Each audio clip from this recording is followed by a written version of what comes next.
presento de pie. Como yo soy de la casa, lo primero que queríamos es agradecer la invitación del Cabildo que ha tenido con nosotros, con el Gobierno de Canarias, con la Dirección General de Protección de la Naturaleza y en especial con el Servicio de Biodiversidad, ¿no? Y antes de empezar, felicitarles porque nos parece que este tipo de iniciativa es, digamos, la tendencia que tendríamos que tener y de formar estos grupos interdisciplinares, ¿no? Que seguro que nos va a ayudar a todos a tener otra visión, a favorecer la colaboración, etc. De hecho, este tipo de impulsos, La Gomera, por ejemplo, va a ser algo parecido dentro de 3 meses, o sea, que espero que este tipo de iniciativas esté llevando a cabo. Y ahora pues me siento, vamos a ver si no me lío mucho, porque suelo hacer unas cosas que me caracterizan. ¿Dónde lo voy a aquí para avanzar? Porque esto es un PDF. Disculpadme, la presentación está en PDF porque nosotros ya no tenemos el Office y hay que hacerlo en una cosa que se llama OpenOffice, que se traba, y bueno, al final pues en PDF, vale. Cuando estamos hablando del contenido, pues José Alberto, bueno, pues habla un poco de prevención y de un par de, digamos, de detalles o contenidos al respecto. Bien, esta gráfica la pueden encontrar de distintas formas, mucho más elaborada, pero como la han encontrado al final, digamos que la preparé yo, ¿no? Hay otras mucho más complicadas. Bueno, pues en principio, en sentido así teórico, la mejor estrategia de cara a las especies exóticas invasoras pasaría por, digamos, esas, digamos, 4 etapas, ¿no? Que son las que suelen pasar. La primera y la más efectiva sería tener siempre una estrategia de prevención. Es la más efectiva y la que, digamos, conlleva menos gastos y en la que, digamos, tenemos menos probabilidad de fracaso. Hay una barrera ahí de, digamos, de efectividad. Si la prevención no es efectiva al 100%, pues ya pasaríamos a una segunda fase, que sería que la especie ya se nos ha, digamos, asilvestrado o se nos ha naturalizado en el territorio. Y entonces ahí es fundamental la detección temprana, junto con una rápida actuación, que es lo que conforma fundamentalmente lo que se denomina en el Real Decreto 630, lo que es la red de alerta temprana, ¿vale? Una vez que en esas 2 primeras fases no se ha tomado iniciativa, ya llegaríamos a lo que serían las actuaciones tardías. Casi nunca, sobre todo en función de, digamos, la extensión de las invasiones, suelen llevar al fracaso, a una inversión de costes elevadísimos y a programas que se tienen que alargar muchísimo en el tiempo, con lo cual lo ideal es siempre actuar en la fase. En cuanto al tema de la prevención de la introducción, ya hemos comentado que es muchísimo más rentable actuar previamente, prevenir, que tener que actuar con posterioridad. Podríamos hablar de temas de prevención muchísimo tiempo. Entonces yo he puesto una serie de epígrafes y le he puesto en verde aquellos en los que hemos intentado hacer algo desde el Gobierno de Canarias o en colaboración con otras entidades, otras administraciones al respecto. Miren, algo fundamental con respecto a la prevención es la continua actualización de la normativa.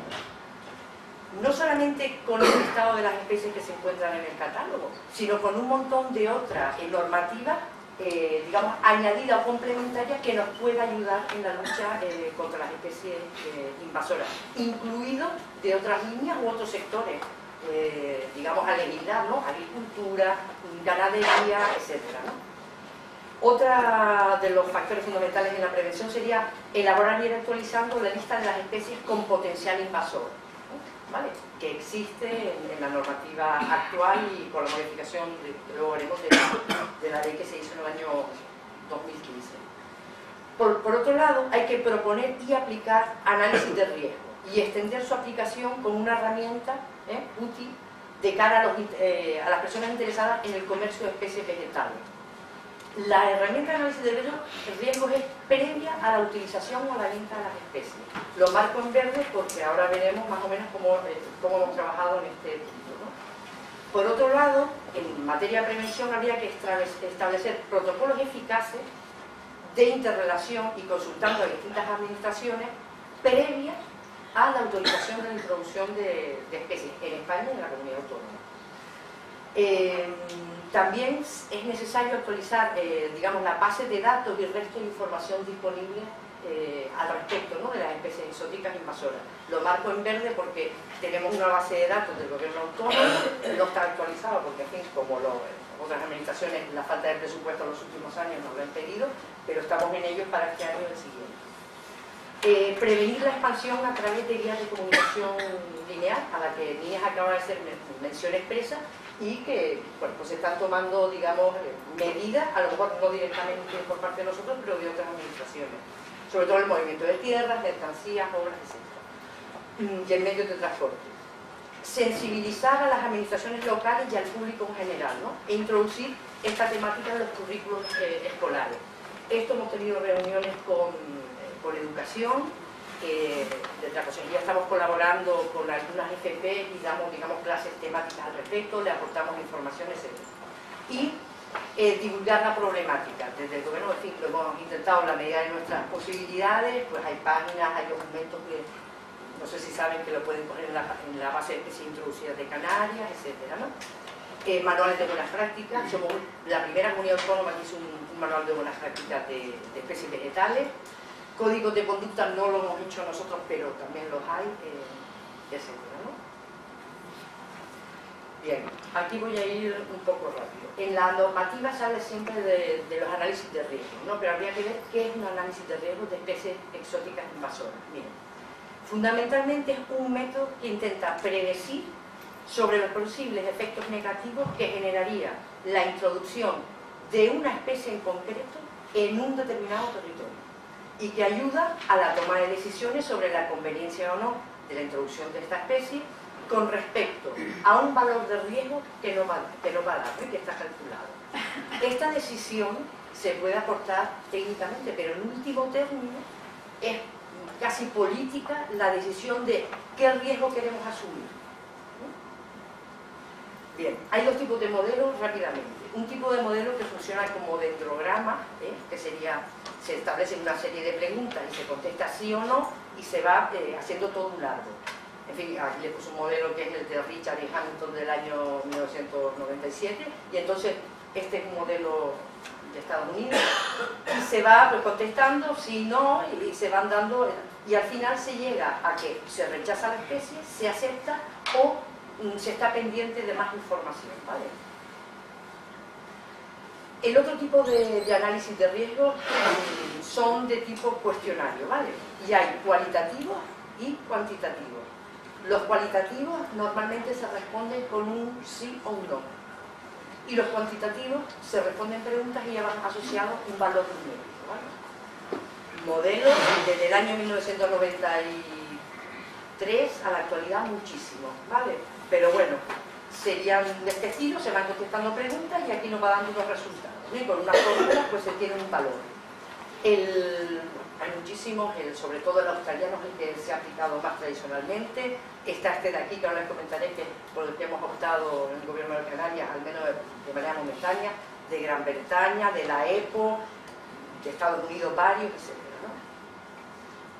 Por comentarles esto, el australiano está adaptado, por ejemplo, a Hawái, se aplica en Tanzania, en Italia, y se hizo un estudio previo para el Mediterráneo con este tipo de modelo adaptado. Bien, acabamos. Todo este tipo de modelos, sobre todo los de cuestionario, se pueden dar la vinculación de que se utilicen otros, ¿vale? Pero se tiende al del cuestionario y complementarlo a lo mejor con uno de estos de dendrograma.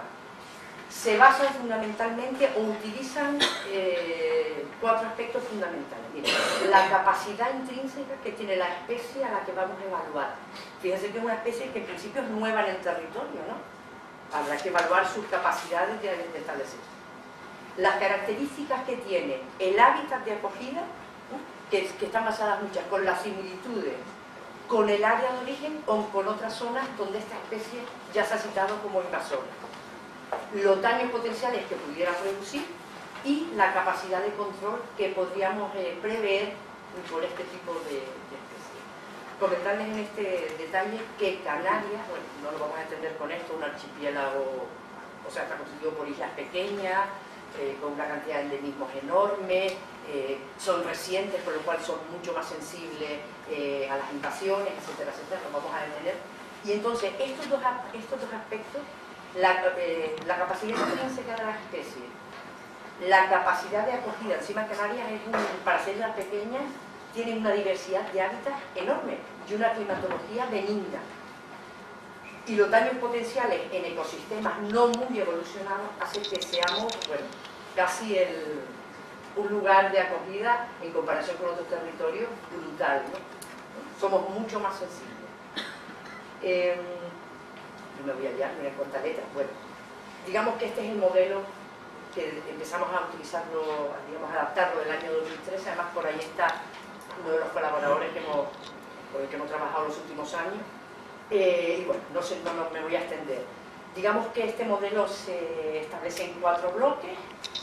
El primer bloque se llama riesgo de establecimiento e invasión y desarrolla una serie de preguntas, la 1, la 2, hasta la A10. Y cada una de esas preguntas tiene unos ítems o otras subpreguntas que hay que contestar. Miren, por ponerle esta, fíjense, la A6, por ejemplo, reproducción vegetativa. Aquí hay que contestar a esto frente a ese nuevo taxón que se va a introducir. Pues miren, la planta se reproduce por órganos vegetativos como tallos y rizomas. Y te da una puntuación. Sí, no, pues pinchas, ¿no? La planta no tiene capacidad de reproducción vegetativa, tiene otra puntuación, o no existe información suficiente para poder contestar esta pregunta, ¿de acuerdo? Eso pasaría con el segundo grupo, que intenta valorar el impacto potencial, y el tercer grupo de ítem o de cuestionario que intenta valorar si hay factibilidad de control, si se podría controlar en el caso de que se estableciera. Uno de los factores importantes de los modelos de riesgo es adaptarlos, digamos, al clima, ¿no? A las similitudes climáticas. Para este caso, aunque hay programas bastante, digamos, complicados o no, pero muy precisos, como el programa Clima y todo esto, realmente en la administración no tenemos dinero para tener, y no se les puede exigir tampoco a particulares que tengan que utilizar, desde nuestro punto de vista, un programa en concreto, con lo cual lo adaptamos, bueno, según el mapa de Copenhagen sobre clima del mundo, y esta adaptación de aquí, que está hecha para Canarias, publicada hace un tiempito, y que asimila a este modelo los climas que se encontrarían en Canarias, Madrid y Azores, y que está hecho por la Agencia Estatal de Meteorología. Bueno, ya para, digamos, finalizar el modelo que estamos utilizando, el modelo no solamente está como tal, se ha elaborado un manual de uso basado en el modelo original. Tenemos también una herramienta de tal manera que se automatiza, vas pues contestando las preguntas, te sale una puntuación y te sale un valor de riesgo al final. Y bueno, comentarles que estos son datos preliminares. En principio hemos barrido un total de 80 especies vegetales, ¿vale? Y si no tal valor de riesgo, ya digo, esto es preliminar, no se lo tomen al pie de la letra, que hay que analizar un poquillo más. Si no tal valor de riesgo por debajo de 4,5, sería una especie en principio de bajo riesgo de introducción. El riesgo cero no existe, y es importante mencionar esto. Es como los medicamentos. Los medicamentos dice efectos secundarios de baja, pero puede pasar, ¿no? Media o muy frecuente, pues igual el riesgo cero no existe. Pero bueno, en principio, si son valores inferiores a 4,5 sería bajo riesgo. Si están entre 4,5 y 5,5 consideramos que serán especies de un riesgo medio, o sea, las podríamos considerar potencialmente invasoras, y por encima de valores de 5,5 las consideramos de alto riesgo. Sobre todo en estos dos escalafones de medio riesgo y alto riesgo, normalmente lleva aparejado el que tomamos medidas compensatorias o medidas que puedan evitar, ¿no?, analizando que la especie se escape. Una cosa muy importante sobre los análisis de riesgo, porque normalmente se están aplicando mal, incluso en el Estado, es que cuando uno tiene un modelo, el rango de valores en el que se establece el valor del riesgo consiste en barrer un montón de especies y ver qué especies tú sabes que ya son invasoras y qué valor te dan. Y qué especies sabes que no son invasoras cuando llevan más de 50 años o 100 años cultivadas en Canarias y qué valor te dan. ¿de acuerdo? O sea, hay que adaptarlo siempre a las condiciones del territorio, ¿no? Entonces nosotros, no me da tiempo, pero miren, fíjense, esta no sé si se lee, por ejemplo, miren, ¿qué especie barajamos? Miren, Araucaria heterofila, lleva un millón de años en Canarias, nos dio un valor de 3,24, ¿vale? Otra, la bugambillas glabras, una especie que se lleva cultivando en Canarias hace más de 300 años, nos dio un valor de 4,5. Cicas revoluta, no sé si qué valor nos da, 2,87, ¿vale? Para establecer los valores inferiores, se va a remar. Y otras que sabemos seguro que son invasoras. Bien, Nicotiana glauca, 7 y pico, Oputia dileni, 5,52, Pericetum, 7,15, Ulex, 8,42. Esta lista es mucho más amplia, ¿vale? O sea, estos valores de aquí, en principio, no se sacan directo del modelo, ¿vale? Bueno, problemas, y aquí voy a ir muy rápido. Sin embargo, esto de la información de establecerse en naturaleza, convertirse en plaga, causar daño, afectar negativamente, toda esta parte sí está contenida, ¿vale? Luego tiene que tener una descripción de la valoración y la viabilidad de la técnica de control, lo hace el análisis. Y debe incluir un análisis de si el ejemplar procede o no de cría en cautividad, y qué decir tiene que propusieron para la fauna, ¿no? También porque normalmente la normativa está mucho más orientada a la fauna que a la flora. Bueno, no me extiendo, si quieren más información pues ya colgaremos, por supuestísimo, cuando esté esto terminado y esté más pulido, por supuesto estará a disposición del público general y de todas las administraciones, ¿no? Que para eso sea. Pasamos al punto 2, ¿no? Lo que es la red de alerta temprana. No me voy a extender mucho. Decir que se contempla esto en el Real Decreto, en el 613 de 2013, y lo que se dice es que en el caso de que pudiera existir una amenaza grave producida por la aparición de una especie, que esté en el catálogo o que no esté en el catálogo. Se informará rápidamente a esa red de alerta y se aplicarán de forma urgente las medidas para el seguimiento, control y la posible erradicación, ¿vale? Esto es en el artículo 9. Y luego lo que lo desarrolla es el artículo 14, ¿vale? En fin, la red se crea para, digamos, facilitar la coordinación y la comunicación tanto de las comunidades autónomas como del Estado, como interiormente de las comunidades autónomas. No me voy a extender, ¿vale? Digamos que crea una oficina de coordinación, que sería la estatal, y que en el gobierno autónomo nos corresponde la de coordinación del gobierno autónomo. Pero luego establece, digamos, otro tipo de figuras, ¿no? Que tendríamos aquí, que serían los puntos focales. Los puntos focales serían, por ejemplo, digamos, aquellas otras zonas, o estamentos que van a recopilar información. Por ejemplo, Cabildo de Tenerife sería un punto focal, pero agricultura sería un punto focal y aduanas es otro punto focal. Lo estoy explicando, sería muy... Esto no está desarrollado, ¿eh? Esto, yo estoy diciendo la idea que tenemos por ahora. ¿Qué función tienen esos puntos focales en la red de alerta? Pues miren, tienen que crear dentro de su ámbito territorial redes de alerta temprana. Es decir, en el caso de los cabildos, pues no sé, por ejemplo, las oficinas de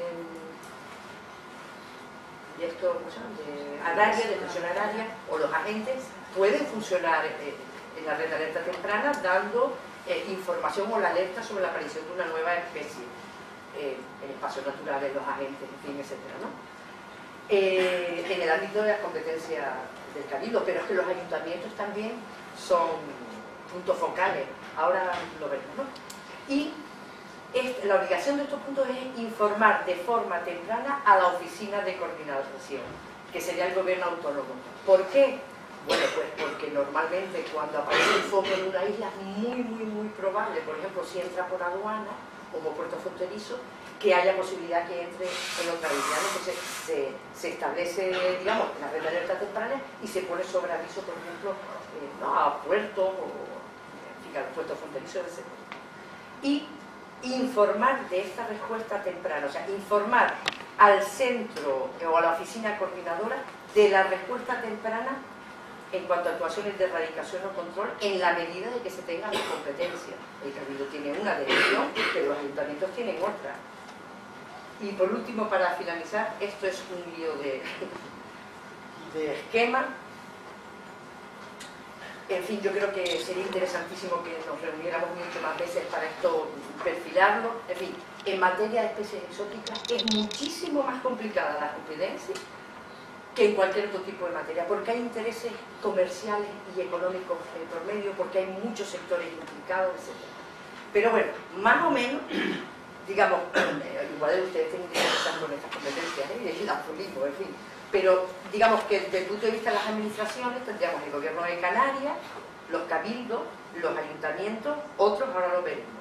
¿Qué competencia? Pues bueno, pues el gobierno de Canarias, ustedes saben que no lleva gestión, tendría competencias en proponer a nivel para el Estado la inclusión de especies en el catálogo y en el listado nacional, la elaboración de del catálogo de región ultraperiférica, como comentaba antes Nine, que tiene que estar finalizado, o sea, propuesto antes de 2 de enero del próximo año, un posible catálogo regional.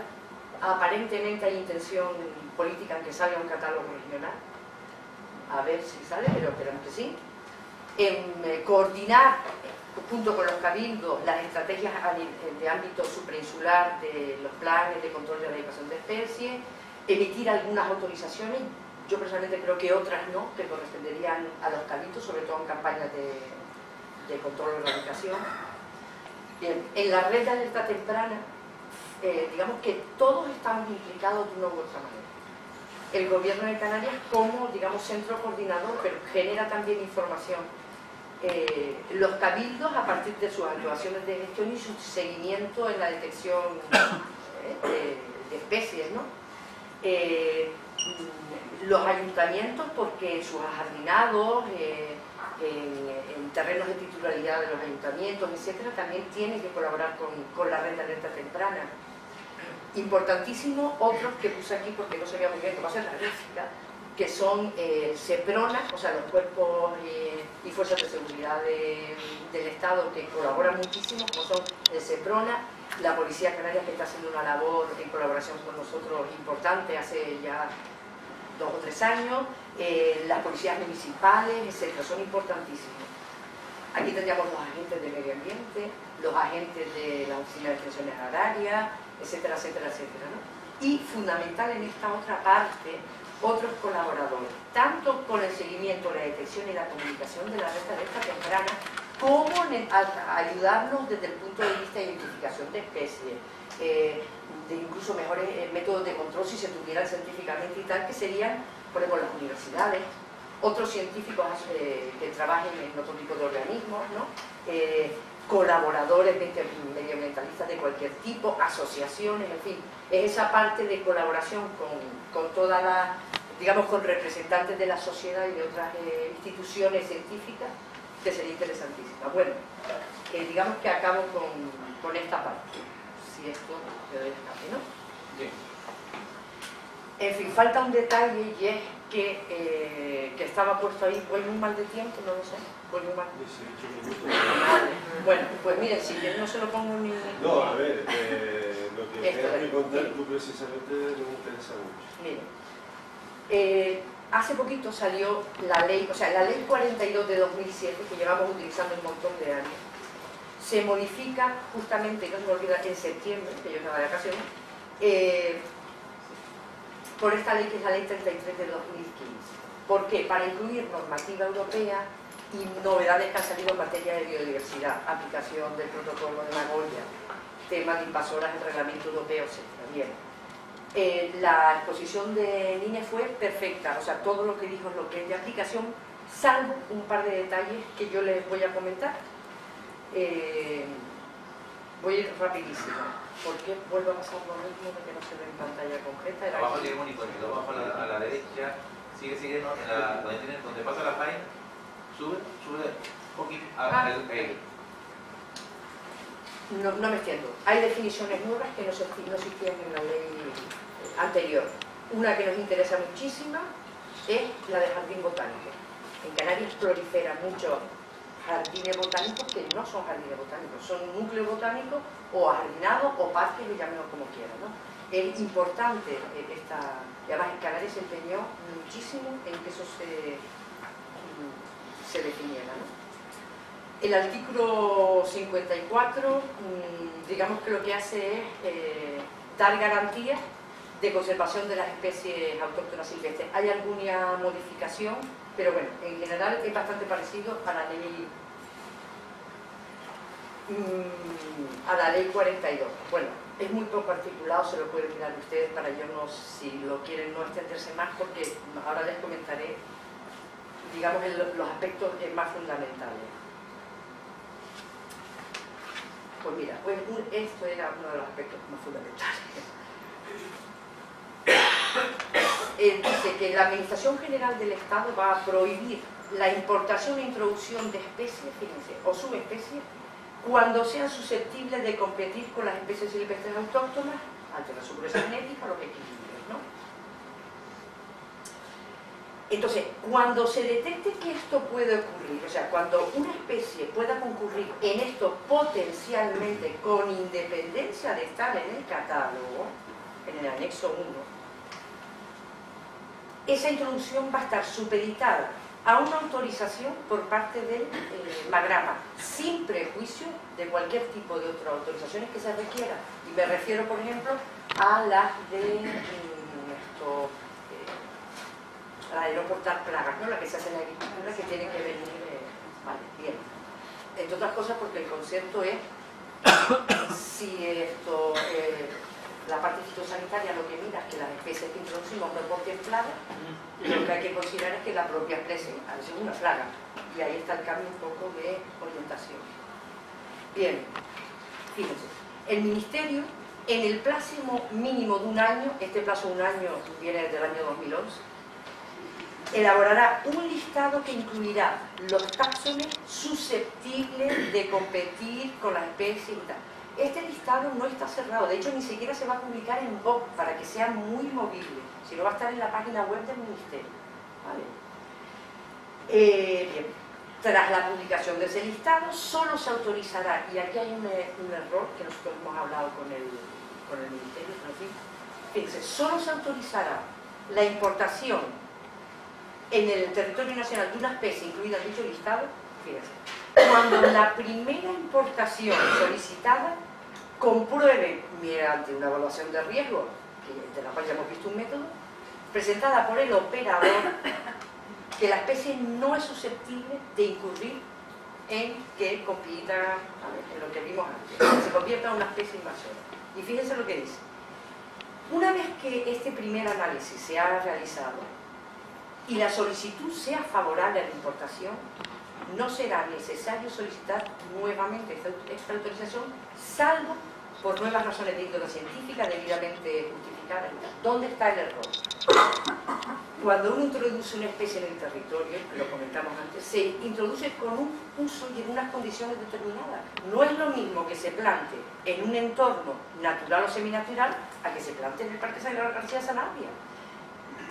O sea, es que no tiene absolutamente nada que ver, ni las condiciones de confinamiento, ni los posibles condicionantes que se le pueda poner pues, a ese cultivo de esa especie. Entonces, aquí hay un grave error. No vale que se autorice por primera vez, hay que ver el uso que se le va a dar. En fin, pero bueno, estas son las modificaciones de 2015. Nada, comentarles que aquí hay un error, porque habla siempre de razones de índole científico. Bueno, por ahí a ver cómo colamos el tema de uso o tal. En la normativa anterior nos empeñamos muchísimo que se hiciera razones de índole científico y técnico. ¿Por qué? Porque la información va muchísimo más rápido a nivel técnico, por la experiencia que tienen los cabildos en el campo, etcétera, que en publicaciones científicas. Vale. Con esto creo que ya, bueno, esto nada, son infracciones y sanciones, y ahora se acabó. Perdonen que me haya extendido tanto.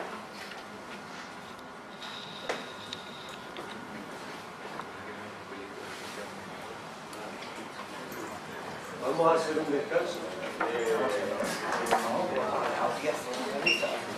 Elisa Rojera es la que trabaja en la Consejería sobre invasoras, es la materia gris en el tema de invasoras. Si llega alguna, yo pondré el teléfono allí, las consultas difíciles.